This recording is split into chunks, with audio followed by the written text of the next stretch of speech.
and welcome to Conversations here on NTA Network. My name is Nike, and Conversations is all about you and me. We throw the spotlight on different issues at different times. Today, we have an interesting one, but first, let's get to meet the people in the Conversations room. Kevin Fineface, a security and energy expert and public good advocate. I'm Dr. Kabir Adamu. I'm a security risk management expert. Oh, awesome. I'm Enobon Robin. I'm here to learn about security. Well, Enobo has said it. We're here to learn all about security, our personal security, security of the community, and even a few levels above that. We'll even get to security in terms of government and what government should be doing for us, our expectations, and so much more. So don't go anywhere. It's all about security today on Conversations.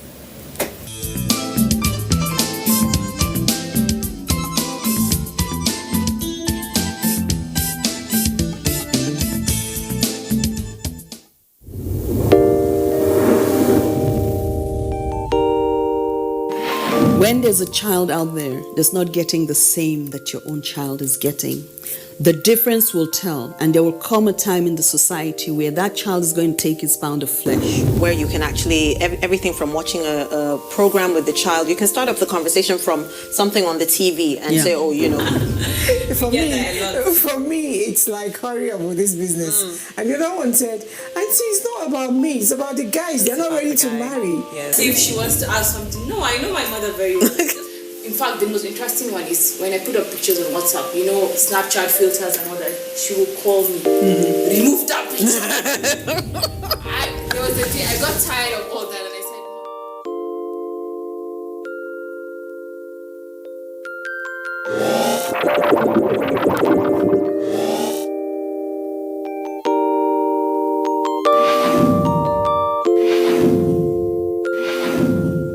If you hear a bomb explosion or gunshots of an active shooter, that might be a terror attack. At such times, always remember 3 action words: run, hide, report. Don't try to run towards the terror scene to save the situation, because there might be a second bomb blast or another attack. Run far away and take cover. Make sure you are safe first. Yes, it is in our nature to sympathize over the hurt, but remember, only trained personnel can help in such situations.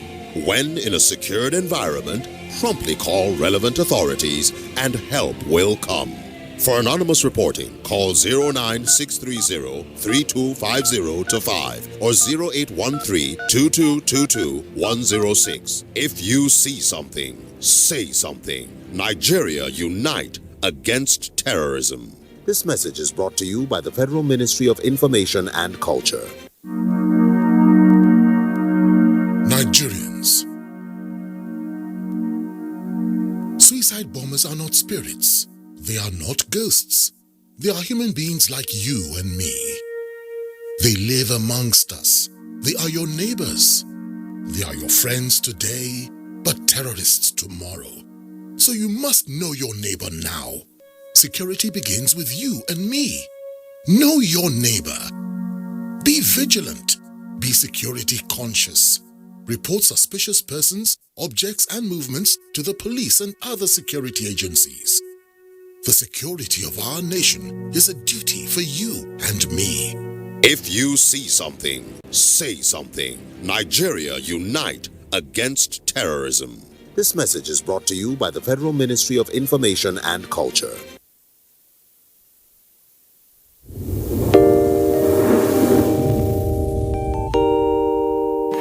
When there's a child out there that's not getting the same that your own child is getting, the difference will tell, and there will come a time in the society where that child is going to take its pound of flesh. Where you can actually, everything from watching a program with the child, you can start up the conversation from something on the TV and say, oh, you know.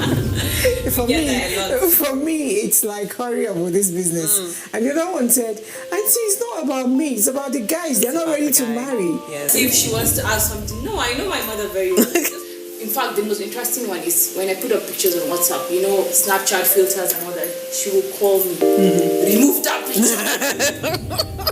There was a day I got tired of all that and I said,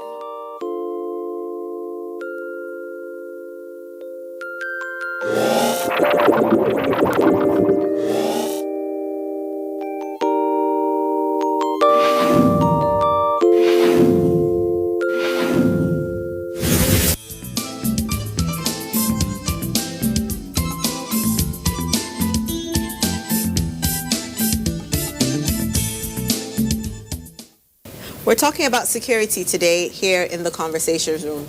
I have Dr. Kabir, Mr. Kevin Fineface, and Bong, and we're going to be talking about how security affects me and you. Yeah. This is the season of, mind your business. It's very hard for me to see something going on in my neighbor's compound, and I want to say something because I might be abused for it. They'll be like, what's your own? Mind your business and everything. So are we getting to that phase in life where we shouldn't be talking about, things that are happening around us, or should we just go ahead, bite the bullet, and face some of these issues? Because some of them border on security. I don't know if Dr. Kabir will want to start. Yeah, a lot of the things around us actually affect our security. We need to talk about them. There is a slogan and a sensitization campaign by government all around the world. See something, say something. And that thing is actually, a development of the realization that we don't speak a lot about what we see around us. And the reasons are manifold. Sometimes, unfortunately, in the past, when people have spoken, they have landed themselves in trouble. So over time, people have learned to keep quiet.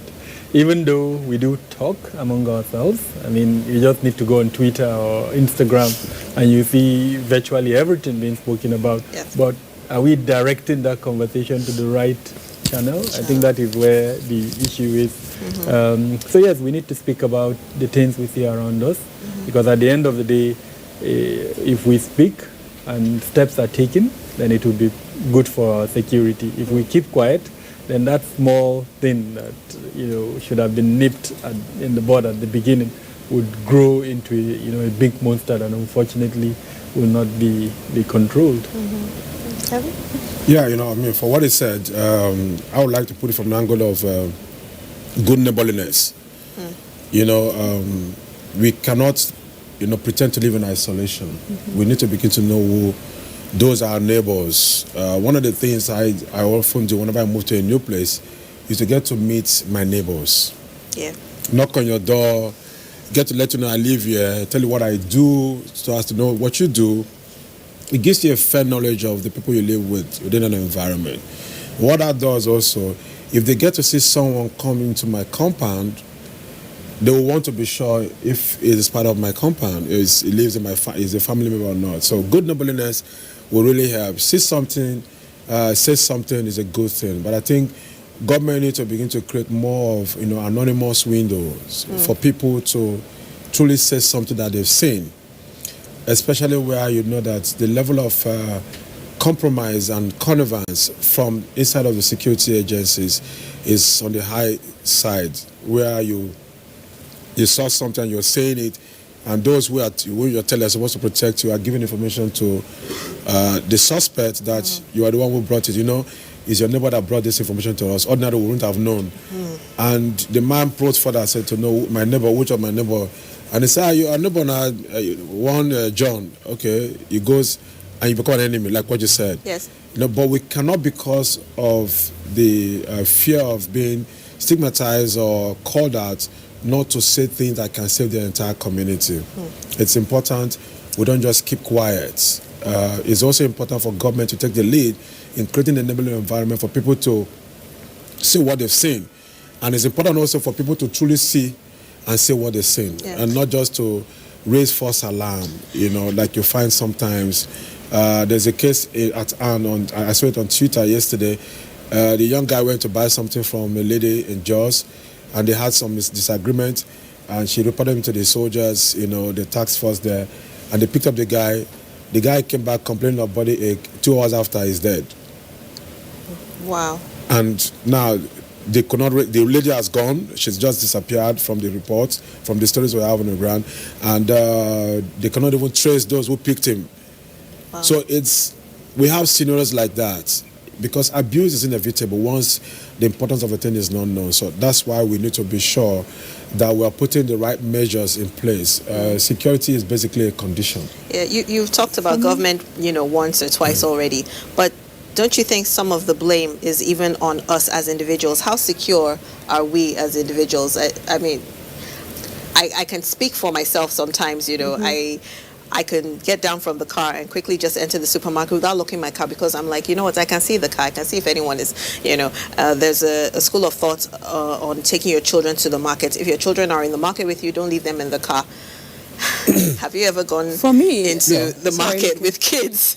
I think what you just said, the only question I have now is, where did we get it wrong? Because growing up, the society, the compound itself, it was a communal thing, you know. You come back from school, all the kids in the compound, they are playing together. Maybe there's a parent who is overseeing them.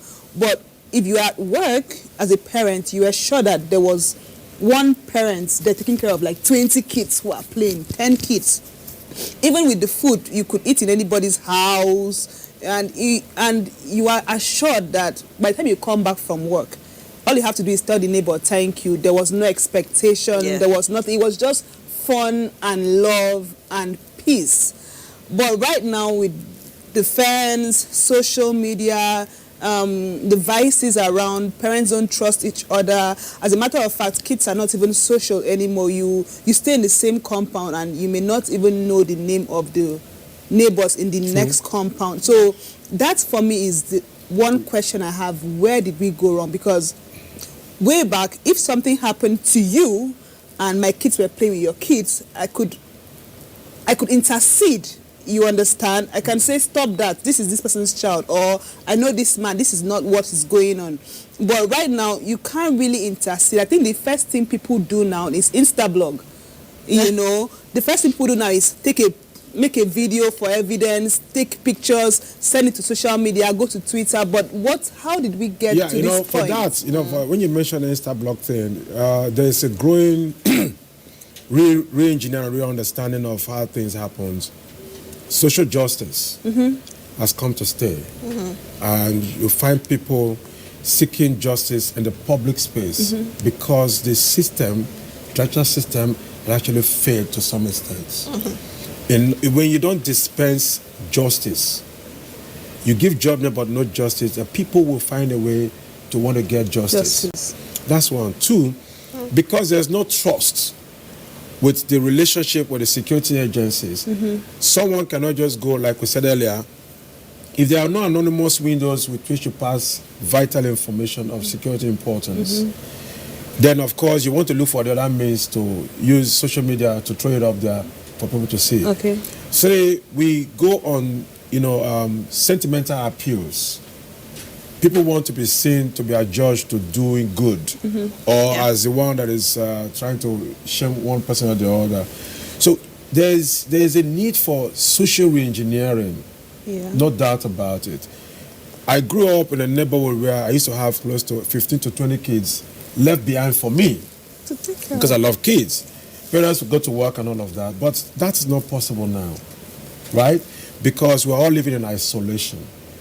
The more we get ourselves involved in fending for ourselves in a situation, an economic situation where things are not really as it used to be.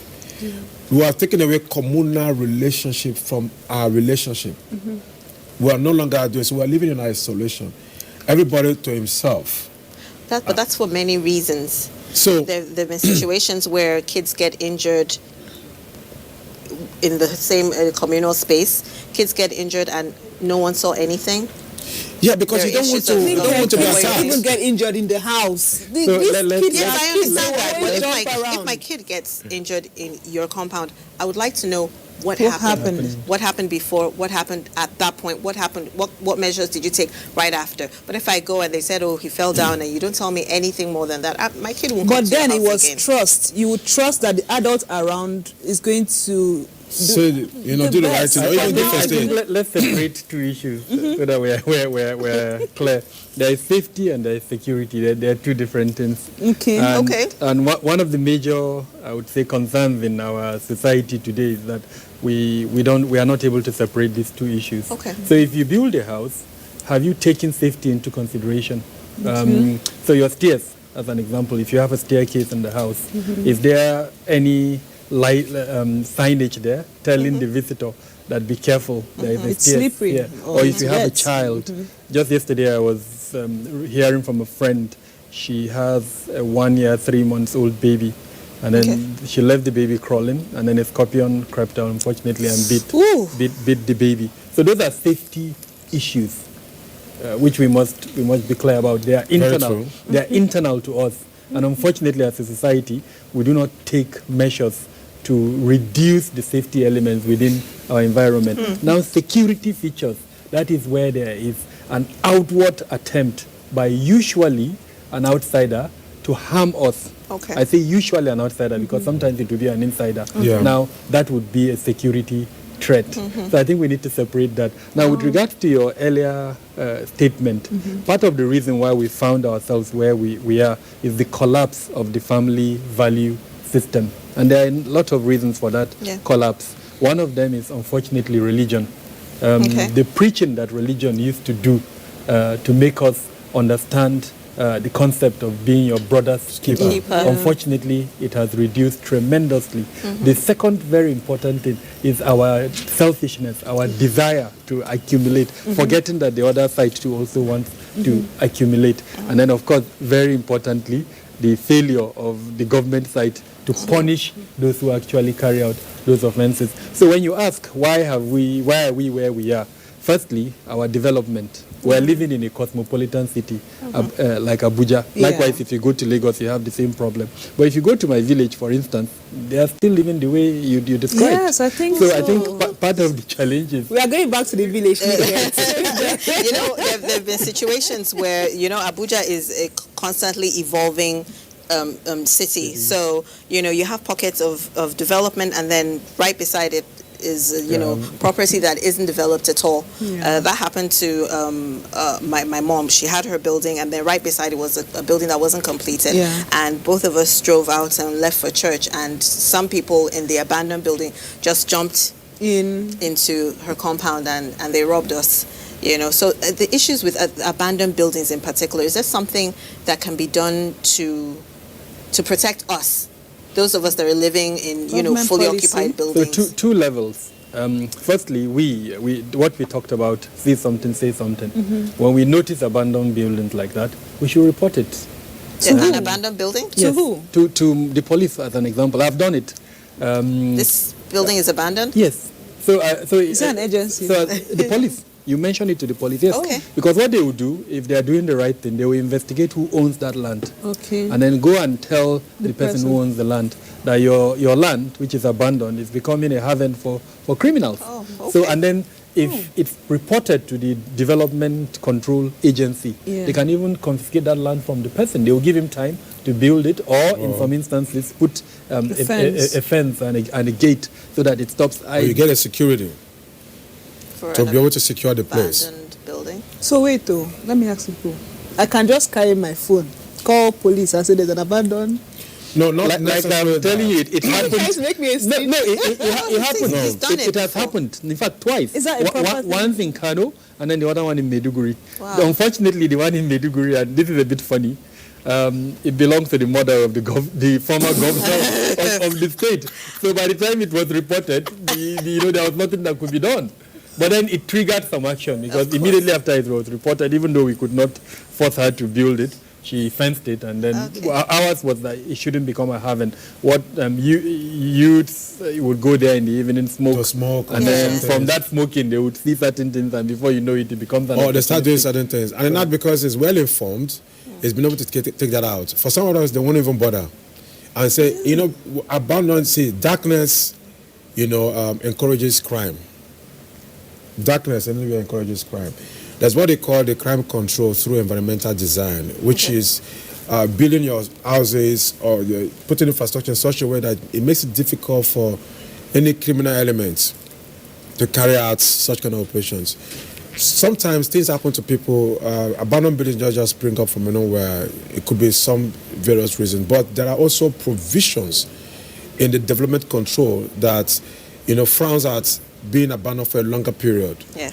Because once it's been abandoned, you allow for rodents and other things to begin to take heaven in that area. Once rodent comes in that place, it means snakes will come in. It means other factors will begin to come in. The ecosystem will begin to build up. Then you now find these guys who find it as a comfortable ground for ease of doing business. in the other terms, because they come to smoke. When they come to smoke or take their different drugs, what comes to drugs is sex, and those things happen so easily. You In find an that abandoned building? yeah, no, it's prevalent. So See, I have a neighbor. Just to add to your point, anytime there is pressure on the civil security agencies in Abuja, as an example, they know what we're talking about. The first places they start raiding most of these abandoned buildings. places. So it's a fact. Okay. I have a neighbor who was building just close to, or just a few blocks away from mine, Yeah. and I went there. I was in his office, and he said, "You won't believe it." They went to work. Some guys, the laborers went to work, and they saw liters of condoms everywhere. Wow. In that abandoned building. So what they did was to begin to put doors, makeshift doors to block every least, window, every access point to that structure. Okay. I will now put on light there. So they didn't have any place to come block around because there's lights. Okay. I also did the same thing. So we told everybody to put on your lights. Just put some light. Because there's light, they don't come around.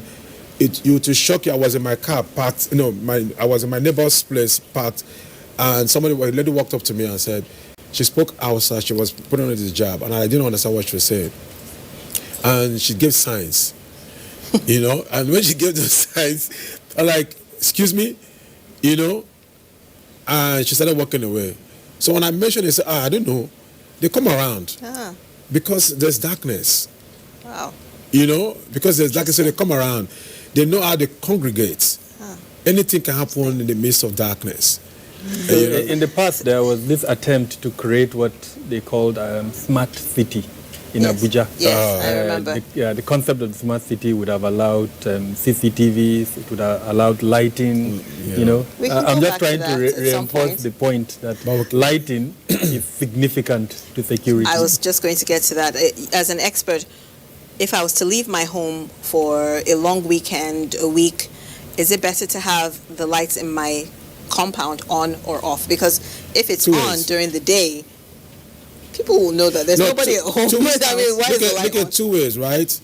We live in a times currently where technology has made life so simpler with innovations. You don't need to actually leave your lights on. All you need to have is to have a smart lighting system. And with your phone, anywhere in the world, it's Kevin. cost effective. I think you're going a bit too. I was just going to say. I've got it. It's very cheap. It's very I see cheap. these things on, it's very- CNN and the rest of it. Very, very but not cheap. many people Two, have you can them. also have simple lights, solar panel lights that is also sensitive to movements.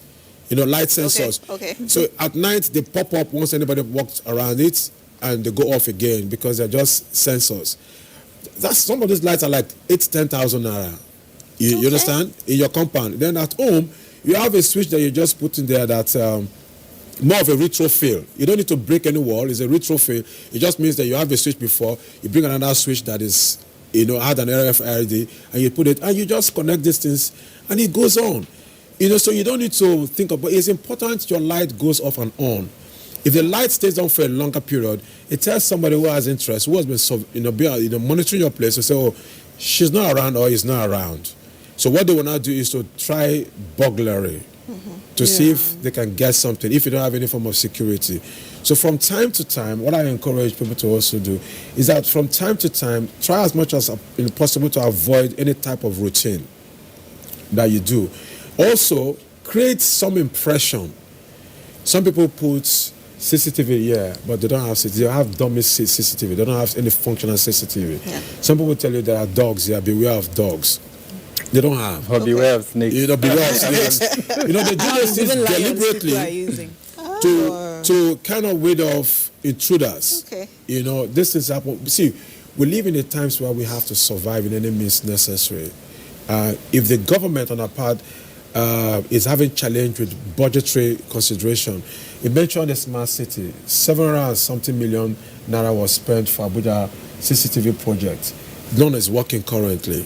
And we're paying loan for it, And we're actually. paying loan for it. To the Chinese government, the loan is ongoing, but none is working. Why? When the project was embarked on, I don't think they actually did a proper feasibility study and did this risk assessment. You see, guys like this are here, they won't call them. Kabir, please come and help us to do a risk assessment on this project we're supposed to do. Yeah. Let's be sure, okay, these are the intricacies and all of that. They won't do that. They come install the lights. The people don't take ownership of these things. And so what happens is that they start looking for a way to steal their own part of the national cake. You have CCTVs that are installed there, but not monitored, so people go steal the CCTV. So you now ask your question, what was the objective behind this whole project? Why is there no ownership of this project? Who is supposed to be punished for it? Who is be held responsible? Do you get? Well, if you recall, at the last budget hearing, the National Assembly attempted to pick up these issues you mentioned. Because when the Minister of Finance indicated that a loan will be paid, and of course the National Assembly was interested, what loan? And it turned out to be the smart city. And they asked, the same smart city that is not functional, so that we don't deviate from our discussion. Yeah. But I just want to mention the point that some of these questions are being asked by the government. That's why we have a democracy, checks and balance. The executive, even though not the current executive, the immediate past one, but government is a continuum. The legislative arm of government is now asking questions, and hopefully we hope that these questions will lead to some form of penalization. Can I shock you? Can I shock you? No, we have a kind of a cobweb system in this country. What it means is that if somebody is involved in any corrupt act, it's actually spread the bounties, so it's difficult for you to truly punish somebody. Except you look for a scapegoat to do that. You'll be surprised. We have the power probe that came up at the large 7th to 8th National Assembly, and nothing really happened. We saw all of those funfair that took place, and people were like expectant, wow, this kind of money, how come? But nothing really happened. Why? Because of the cobweb system. I think I would suggest that we, the media, civil society organizations, interrogate the question so that we have to keep asking questions. But while we're asking questions, there's this adage. Forgive me, I have to use this pidgin English. That "Pick where they cry, they see road." Right? We cannot, because of the failure of governments, fail to do what we're supposed to do. We live in an age and time where information is like this. Google it. And just Google it, you have solutions that you can... At your fingertips. Just do it yourself. You know what? One solution that I would like us as citizens to tackle? The highway bushes, or bushes that lead into estates. Sometimes you can see your estate right there, but to get there, your heart is beating because, you're scared that someone might jump you at any point in time. Someone's just going to come. It happens. So whose responsibility? I feel that the community should work on things like that, things as simple as highway bushes, because I know there's a particular estate, they burn the bushes down. It might not be environmental, but the environment and all that's not really a good idea, but they burn the bushes down just so that they can see. I think there is a government policy that says from the tar itself to up to a particular distance it must be cleared, and there is a government department. Yeah, it's a local government department that actually is budgeted for. It's budgeted for. So this is I think our role as citizens is firstly you're doing the right thing, bringing it out. But we as citizens, we need to also ask questions, and not only ask questions, go to that department. Nikkei, what? I think on this show we have to bring the budget and bring an expert to educate us, because these two men have said, this one in the budget, and we have no idea. Basically, we are here talking about different topics every day, and so many things come up, and it's like, what is going on? I think, but let me tell you something that's going on here. You have not, found time to take the Nigerian project as your project. Every year, budget is being, passed. You've not taken your time to at least pick the document. Let's get to study it. It's a very small percentage of Nigerians that actually go through that. Let me shock you. But beyond the role of the government, and I think this is critical, because frankly, security is at the heart of everyone. So if for the listeners and all of us among ourselves, if we have such a situation and it's within something that we can take care of, we should put our hands together and take care of it. Because the point I think we should all agree is that those overgrown shrubs, overgrown grasses are a haven for criminals. One clear example in the city in Abuja here, there are certain locations where in the past criminals, and these are youths that are hanging around, have taken advantage of under the bridge, as an example, with overgrown wheat. Yes. What they do is they hide under those wheat. Sometimes they are even farms. And to be fair to government has come out with a policy. Okay, don't plant maize in certain locations because maize grow tall, and once the grain is out, the criminals can hide under them. Or you can plant beans, yes. another low climbing plants like that. Okay. So it's a reality, and where, as it were, government is not responding, then we should come together as a community and clear. I get that. I get that. But that you see, community come together and sort out environment. Community come together and do water. Community come together and clear bush. So it's a toll on my salary every single time. Come together and do security, just like you said. We're doing so much already. And we are paying tax to do. And we need to take ownership of the Nigerian project. 3 years ago, I was stopped 4 times. Mabuchi, under the bridge, under the flyover. Sorry, say that again? Yes, I was stabbed back, had stitches on my hand and all of that. Oh my God. What were they after? Around 8 p.m., the car had developed a fault. I was just waiting for a callback vehicle, and 2 guys just appeared. And so the next I said, okay, take my wristwatch. As I was pulling off the wristwatch, I had a stab behind me. There was no fight. Oh my goodness. As soon as I turned, wow! I turned, the next thing, my hand. So the way it was going, I had another young guy with me who ran, because he too was also, he ran. So I saw that this was death. So I said, okay, it's only one life and one death. Let me hold on to this guy that I'm seeing right here so that both of us can die together. We die here. What? I called the police. And they said I called the wrong emergency number. Oh my goodness. Oh my goodness. My cousin called. I went to Metema police and said, look, my brother has issue, please follow us. So that they said, no, that's not our jurisdiction, they can't come in. Oh my goodness. We went through all of that until, now it took God, in quotes, because I was bleeding and nobody could stop. Every passerby was afraid of what it was. I was calling for help, nobody wanted to stop. Wow. The point is this, there was no light on that Azikiwe Expressway. Wow. If there was lights, those guys wouldn't have had the temerity with which they do what they did because people would have seen what was going on. Yeah. Right? But there was no light. So what happened? They succeeded in taking all the things they wanted to take and stabbing you. And got me injured. If we don't hold government to account, if people come to seek for our votes and we don't have a contract, social contract with them, we lack the moral right to also make certain demands or ask questions.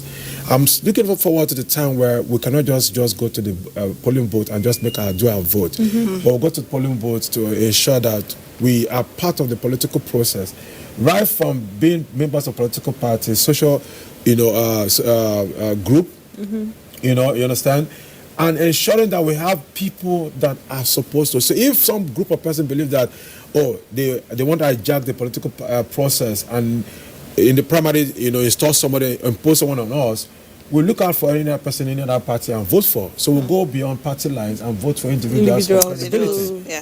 If we keep doing that, if we start doing stuff like that, we have credible people to man leadership position and authority in the country, we cannot demand for services. As citizens also, we should not just sit down. Budget has come up with this fantastic idea, breaking down the budget in simple documents and graphics. It shows you how much money. Unfortunately, I hate to disappoint you. They have not yet reached the security sector. No, we need a security sector reform in Nigeria. Currently, the issues around security are opaque. They are not transparent. And budget, in spite of its attempt to make other sectors, unfortunately, security still remains. And the argument is this: security is supposed to be secret. It's supposed to be confidential. But is this common practice? Is this global best practice in other countries? Is this budget for security top secret? So we need to separate two things. We need to separate the process itself from the requirement. If, as a Nigerian, it's taxpayers' money that they are using to fund the police and the military, yes, I have a right to know how much is being given to them. So that's best practice. All countries will make the budget available. But in terms of the details, yes, it may not be all that. It might not be all that in the public space. So that is, and the one that really bothers me is the so-called security vote. Yes. It is something that was started under the military era. Could you, for those that don't know what a security vote is, could you explain that? So these are monies that are not budgeted for, but that unfortunately have become part of our system. Allocated. So every level of governance, from the federal to state to local government, are given funds that are not called security votes, that are not audited, and unfortunately that are not budgeted for. No, Kabir, I think they have certain amount which is already budgeted. No, I tell you with all sense of responsibility, it's not budgeted for. What I mean is not budgeted for. You will not pick the 2020 budget and see security vote. Yeah, because so it's hidden somewhere. It's allocated under a subhead. That is not obvious, known. Yeah. So because you don't know it, I don't know it. But yes, and so we cannot audit it. Okay. Yes, okay. and then the president, the national security advisor, the governor, or whoever it is, the local government chairman, can use it the way he likes. That means there's no checks and balance, because if a state governor is given this security vote to disburse, commissioner for police commissioners and all that, and he decides not to. No, it's not necessarily given for him to disburse to commissioner of police. I'm just saying for security purpose. I don't know how they allocate it. I'm just making an assumption. Is done. It could be 700 million for security, but in case city, in quotes. There is in like I said, it started under the military era. Yeah. But my question now is, you know about security votes. The commissioner of police in the state knows about security votes, and they know that at so and so points, this fund is available, and it doesn't get to them. All right, it's like a national cake. All right, it doesn't get to them. Do you think this can hinder their judgment on security? Because something can happen. There's a state called Cross River State. Excuse me, I'm going to say the security situation is horrible. All right, and nobody is really doing anything about it. People are getting stabbed, people are getting killed. It's on a daily basis. So I know that this is something that the commissioner for police, it can be arrested. This situation can, but is it that the governor is not releasing security votes to the people that should help? Because it's more like, let us live. It's more than that. The political class in Nigeria, unfortunately, are partly responsible for the situation that we are in. In Cross River State, as an example, a few years back, I did an assessment of Cross River, and I said that there will be issues in this state. Without meaning to sound political and without calling names, a previous governor's wife started a pet project where she invited young kids from across the region with the idea of setting up, like I said, a foundation. Yes. But somewhere along the line, after inviting the kids, it fell. So if you go to Cross River, at that time you see kids around the ages of 12, teenagers, hanging around. Yes. And I kept on asking the question, what are we doing about this? What provision are you making for this? Because she has invited them from all over, and they're there. They are growing. They are seeing beautiful things of life. They are not going to school. So one day they will become, nuisance, social nuisance. And I think that's part of the problem. It is alarming. On the one hand. On the other hand, what I call the involvement of non-state actors in politics. So our politicians arm some youth gangs to protect them during elections. And the INEC chairman said it before the Bayelsa and Kogi elections. He warned that he's aware that touts have been engaged, that they are going to either influence the outcome of the elections or to disrupt the elections in favor of candidates. So that is a common thing all over the country. Now, in the case of Cross River, we have what I would call oligarchs. They are powerful politicians who over time have instituted themselves into, for lack of a better word, cult leaders. Yes. So that if you dare to say anything against them, those cult gangs are there to deal with you. So even though the state security agencies are aware of this, because they are backed by powerful politicians, it's hard to. Then unfortunately sometimes they are not able to act quickly. So this is on the one hand. On the other hand, we must admit that the governors sit over state council meetings. Where all of this apart from discuss, the DSS is represented, the police, the military, name them, they are all there. So they discuss security issues in the state. So I'm just trying to respond to your question when you say why is nothing being done. They are aware of these things. But because of the conspiracy of silence that we as a society have come to accept Which is back to what I said, mind your business. That's a lot of people do. Out of curiosity though, I'm those of us that are parents, how do we teach our children to be more security conscious? Taekwondo. Hey, are you a fan of self-defense classes? I'm not. I am. I can't even lift 12 kg weights, guy. I'm not doing that to be with realistic, anyone. For our kids. It's about awareness. I mean, everything. If you ask me to speak security in 1 second, I'll tell you awareness. Okay. Awareness. So we need to know what talk to to our kids. Let them be conscious of the dangers around them. So kidnapping, how many of us have sat down with our kids and explained to them what kidnapping is and how they can fall victim to kidnap? What anti-kidnap measures as a family have we taken? So you take the kids to school.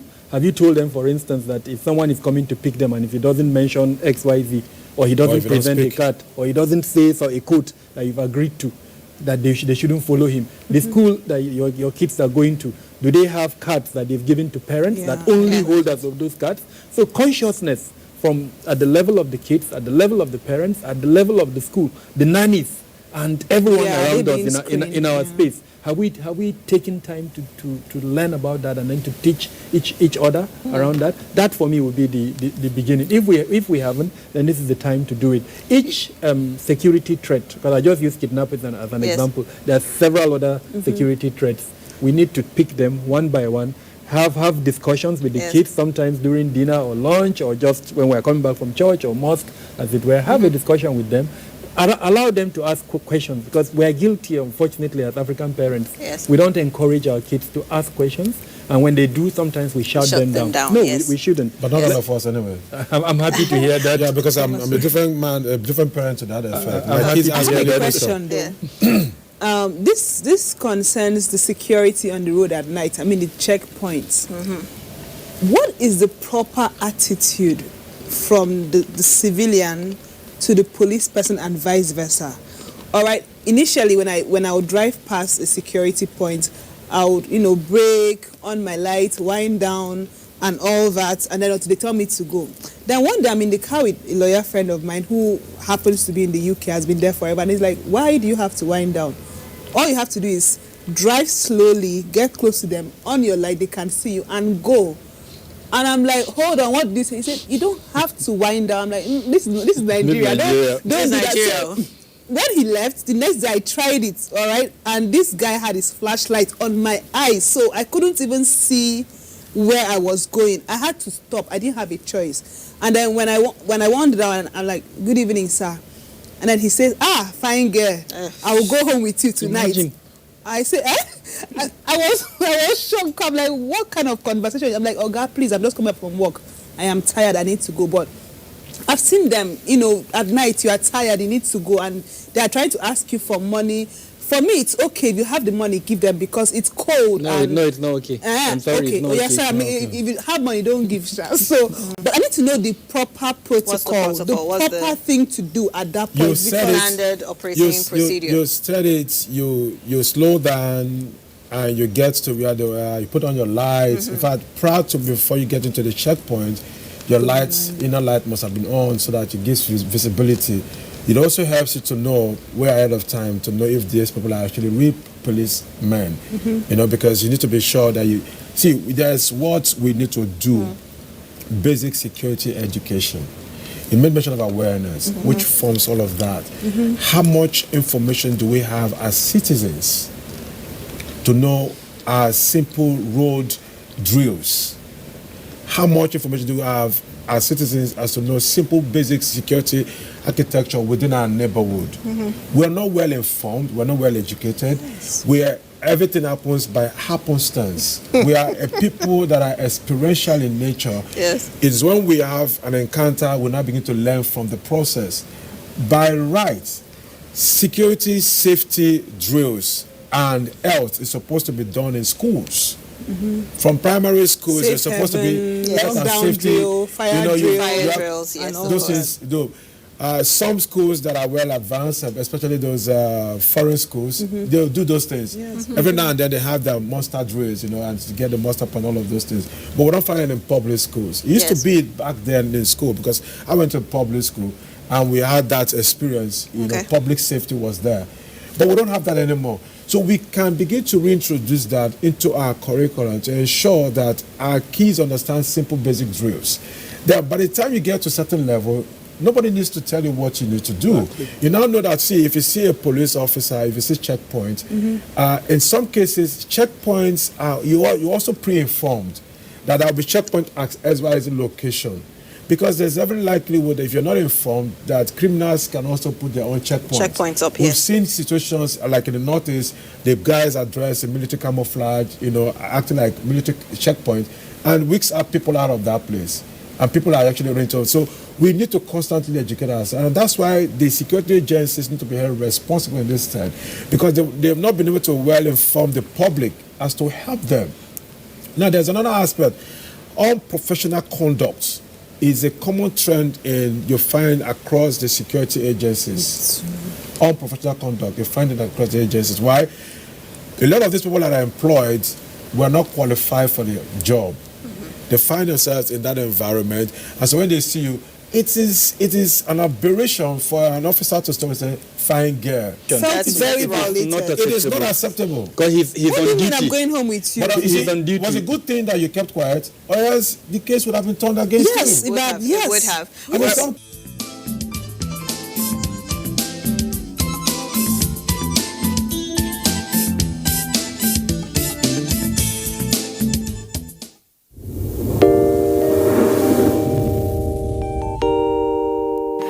When there's a child out there that's not getting the same that your own child is getting, the difference will tell, and there will come a time in the society where that child is going to take his pound of flesh. Where you can actually, everything from watching a program with the child, you can start up the conversation from something on the TV and say, oh, you know. For me, it's like, hurry up with this business. And the other one said, Auntie, it's not about me, it's about the guys. They're not ready to marry. Yes. If she wants to ask something, no, I know my mother very well. In fact, the most interesting one is when I put up pictures on WhatsApp, you know, Snapchat filters and all that, she will call me, remove that picture. There was a day I got tired of all that and I said,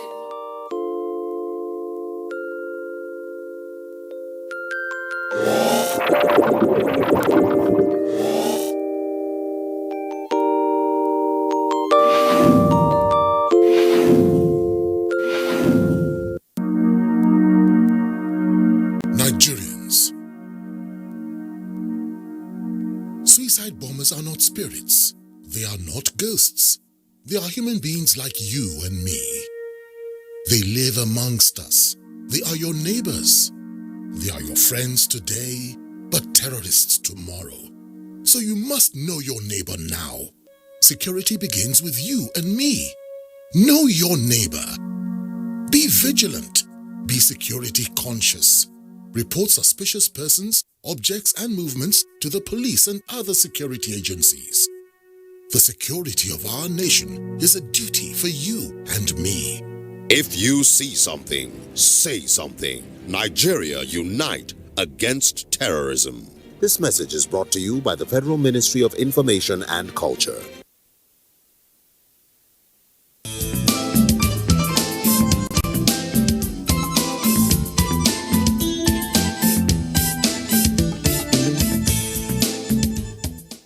We're almost out of time, but I have this one last question that I would like Dr. Kabir to speak on. What are your thoughts on individuals having their own security items, products? I'm not sure if I'm getting the right word. Like self-defense items. Self-defense gadgets. Pepper spray and the rest of that. What are your thoughts on that, just as we round up? It can come in handy, but we should be very conscious of how we use it. Guns.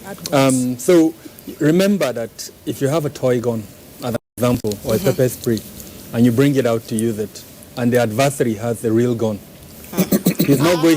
He or she is not going to think it's a toy gun at that point in time. He will use his real gun. Yeah. So we have to be very conscious. Education. No, I wanted to emphasize the point around the element of surprise that's in our side. So drills that he mentioned is the way to go. Okay. Have drills, have that element of surprise to your advantage, because he's expecting you to be meek and compliant, and then surprise him. And when you surprise him, go for the kill.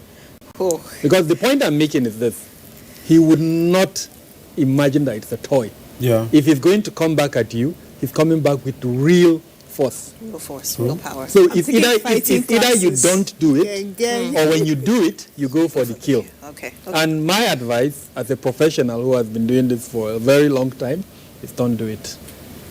Don't do it at all. Be compliant. If it's property, most times they would not. If they are criminals, and most of what we have around are criminals, they're after what they can get from you. Give it to them. Just But it's like- unfortunate. I tried to give it to them, and they And end up, there is a reason. I you know, think they want to instill more fear. No, do get- so from experience, one of the things we've noticed is this. They size you up. If you are dressed like this, then they know that that is not all you have, the wristwatch. So they size you up. They size you up, really. There's what we call a crime cycle. Yeah. It's a 5-step issue. They size you up. So don't be too quick. Okay. Imagine that it's President Buhari in front of you, that criminal. And the same way you would be, respectful and compliant, be compliant with them. Meanwhile, you are probably thinking of how How best to act- how best to act react. situation. So let him order you, give me this, give before you give. Okay. All right. We've run out of time. We've been talking about security here in the conversations room. I'm sure you have one or two ideas, some comments that one of our panelists has spoken about, and you would like us to know about it. Our social media handles are available on the screen. We would love to hear from you. So on behalf of Enobong, Dr. Kabir, Kevin Fineface, and myself, see you again soon. Goodbye. Bye.